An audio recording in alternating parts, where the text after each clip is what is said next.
जो एनसीईआरटी ने की पाठ्य पुस्तकों में बाबरी मस्जिद शब्द को हटाकर 3 गुंबद वाला किया गया जा रहा है, उसको लेकर क्या कहेंगे? ये अफसोस की बात है कि जो हमारा इतिहास है कि जो उस टाइप की बात को ला कर करके उसको ख़त्म करने का प्रयास किया जा रहा है, और जो बाबरी मस्जिद का मसला था उस सब को हटाने का कोई मतलब नहीं बनता है। और इसमें जो एनसीईआरटी ने जो किया है, हम कहते हैं कि हर चीज़ की जानकारी होनी चाहिए।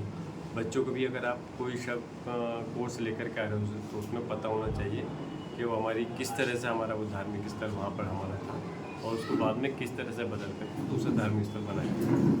अच्छा, एक आपने ट्वीट किया था कि उत्तर प्रदेश के अलीगढ़ में खाना बनाकर लौट रहे मोहम्मद फरीद नाम के व्यक्ति को पीट कर उसकी हत्या की गई है। तो ये मामले की घटना जो हुई है उसके लेकर क्या कहेंगे? मैं यही कहूँगा कि इससे पिछली वाली सरकार के अंदर भी भारतीय जनता पार्टी सरकार में इस टाइप की घटनाएं एक आम बोल चली गई थी, उनका प्रचलन चल रहा था, और फिर से सरकार बनने के बाद में ये घटना हुई है। तो इसके लिए सरकार को सख्त से सख्त कार्रवाई करनी चाहिए, और इस टाइप के लिए सबूत देना चाहिए अपनी कार्रवाई करके कि आने वाले समय के अंदर कोई इस टाइप का कदम नहीं उठा सके।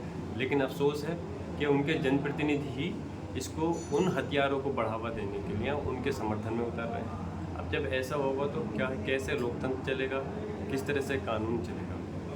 बल्कि मैं चाहता हूँ उनको सपोर्ट करने वालों के ख़िलाफ़ भी जिन लोगों ने हत्या की है, उनको जो सपोर्ट कर रहे हैं उनके ख़िलाफ़ भी कार्रवाई होनी चाहिए।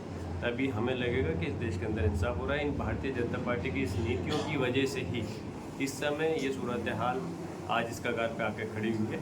ये सरकार उसको बेसाख्ता पे बनानी पड़ी है, और आने वाला समय इससे भी ज़्यादा ख़राब होगा, क्योंकि मुसलमानों के अलावा दूसरे समाज के लोग भी चाहते हैं कि सिर्फ राजनीति अब इस चीज़ पे नहीं बल्कि विकास के मुद्दों पर होनी चाहिए और इस देश को आगे बढ़ाने के लिए करनी चाहिए।